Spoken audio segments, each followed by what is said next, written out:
Away is a brand new drama science fiction brought to us by Andrew Hinderaker, who was responsible for Penny Dreadful. So I was expecting this showrun to have a really, really cool, juicy series. It also has an executive producer as well. Matt Reeves is an executive producer.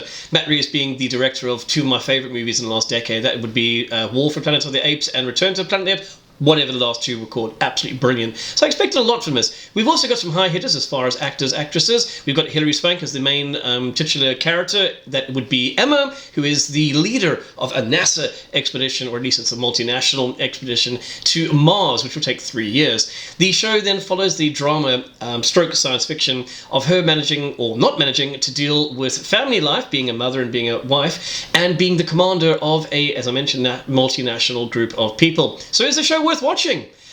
Not really, and I'll tell you why now.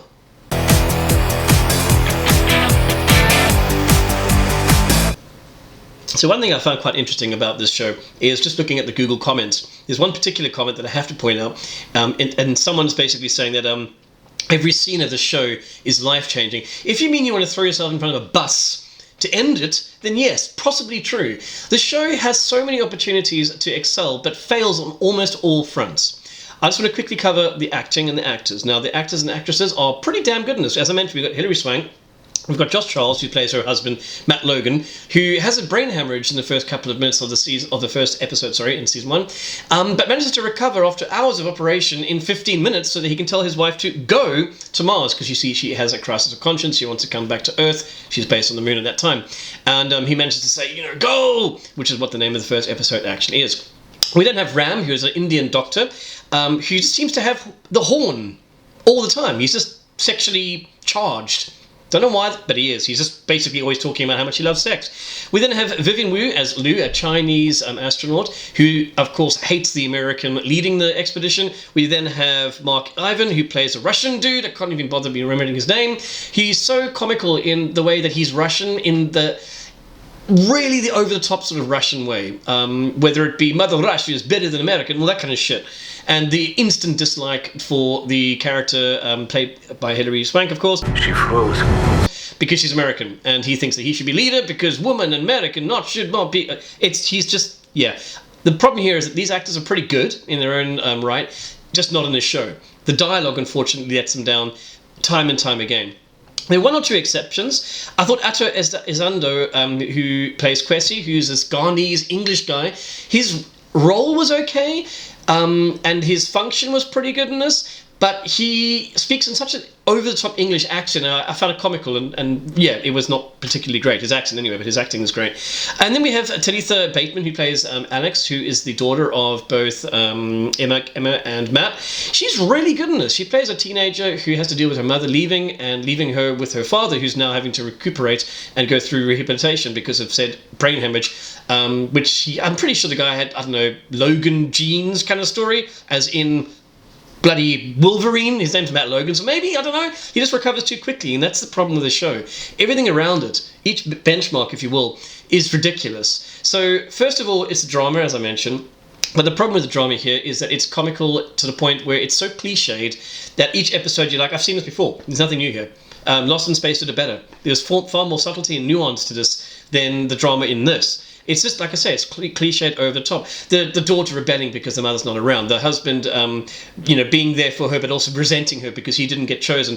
This is another thing also I was thinking about earlier today, that she was enlisted into this role as the commander. He was also enlisted into the role as an engineer. So they were both apparently going to be heading to Mars, which is a 3-year mission. They were going to leave their teenage daughter behind with no parents and just a friend of the parents? That's pretty shitty parenting. So focusing on the mother and how great she is as a mother and how she's coping going to Mars is not really the best premise, and I think that's the problem with the show. The premise is stupid. Any astronaut that you've spoken to or seen documentaries, etc., will tell you that you have to focus on the mission 100%, not 50% on the mission for when you have time and 50% on the family for when you want to make that telephone call, which is perfect, but I'll get to that in a minute. It's ridiculous how her attention span bounces between left and right all the time. You can't do that. NASA scientists can't do that, and as I mentioned, this is a multinational thing, so it's very unrealistic and unreasonable to expect a mother to be excelling at, and she certainly doesn't. She doesn't excel at anything because maybe she's doing too much, I don't know. But unfortunately, a lot of these characters are just quite unlikable, and that's because of I suppose, the setting and what they're expected to do, which again is nothing to do with the actors. It comes down to plot and to story. So that's the drama out of the way there, okay? Actually, no, I'm such just one more thing on the drama. They have a character, Lu, a Chinese astronaut who is married and has a kid back in China, but she's also having a relationship with a fellow astronaut or stroke administrator who is a woman. So she's got this lesbian relationship going on over there, which of course the Chinese government, I say of course, because they use the whole stereotypical, you are doing bad things for China, and how dare you be a deviant and be gay. Or bi, whatever. They don't actually go into that very much. But they explore this by, in one instance, they show, and I'll show you here on the screen, they show a piece of paper or a letter that's been sent by Lu, that's the character's name, and the show is so lazy they can't even bother putting English subtitles in this. I'm pretty sure that the majority of people out there watching the show don't read Chinese. I do, however, because I lived in China, and what it says is "I love you" or "Wo ai ni," as a matter of fact. Now, why they would show that and not explain that to you, I don't know. Are we supposed to guess that it says that, and it doesn't mean "Can you please buy some beans at the shop"? Fuck knows. But again, just lazy, and that is the problem with this show. That was, like I say, that is the psychological drama side of things. Let's have a quick look at the science side of things. This show had me raging. You can ask my friends. I was watching it on Friday. I only got to episode 5, by the way. I don't usually do reviews for shows. I don't finish the entire thing. But 5 hours of this was enough. And anybody who likes science fiction and drama is quite happy to step away from this, veer away. I think it's sitting on 64% right now on Rotten Tomato. So if you like drama, you're not going to get your drama share. If you like science fiction, you sure as shit are not going to get it. I noticed the first scene in this, which apparently, as that girl said earlier, or the person who wrote that comment, which I'm pretty sure was a bot, said, every scene's life-changing. It had the character of Emma standing on the surface of, moon, Luna. And she was looking up at the full beauty of the Milky Way, which you can't see from the moon, of course, because there's no fucking atmosphere to spread the light. So you very rarely you're going to see stars even on the moon. But no, she can see the entire Milky Way. Big problem there. Number 2, she walks into an airlock from hard space, hard vacuum of space, and as the door closes, she pulls her bloody helmet off. No, you'd be dead. You have to wait for air to come, because that's what you need to breathe. So it's shit like that, and that's just one or two things. That's in the first minute. I'm not even joking. Well, the first 3 minutes. Later on, they have to repair a solar panel. Apparently, this space shuttle has no hands rails, no feet rails, no grips, and only one tether, which they have to push in your face. They're constantly repeating, "Don't let go of the tether." And of course, she's inevitably going to untether herself. Apparently, they've only got one tether on this entire fucking spaceship heading out for a 3-year mission to Mars. So she ends up having to do all this ridiculous spacewalking stuff, which isn't convincing at all. You want convincing? Watch Expanse. There's a scene where she goes into her bag, she opens it up, and I knew this was going to happen from a mile away. She opens the bag up, puts her hand inside to get a hammer, and does that hammer have a tether? Not a fuck does it have a tether, because they're heading to Mars where you can't get hammers, probably don't have a hammer shop or a hardware store there, and she pulls the hammer out and it floats away. Well, fuck. There goes the hammer. Maybe we can print a new one, I don't know. But the level of stupidity that is in this show is on your face constantly. And anybody, like I say, who has brains, and we're talking 2020 now, a show like this may have slipped by the radar, I don't know, 20, 30 years ago, when people were not used to being inundated with visuals of space. But we're living in 2020 now, when you've got, as I mentioned briefly, The Expanse for starters, which is an award-winning show because they spent time thinking about, space for starters.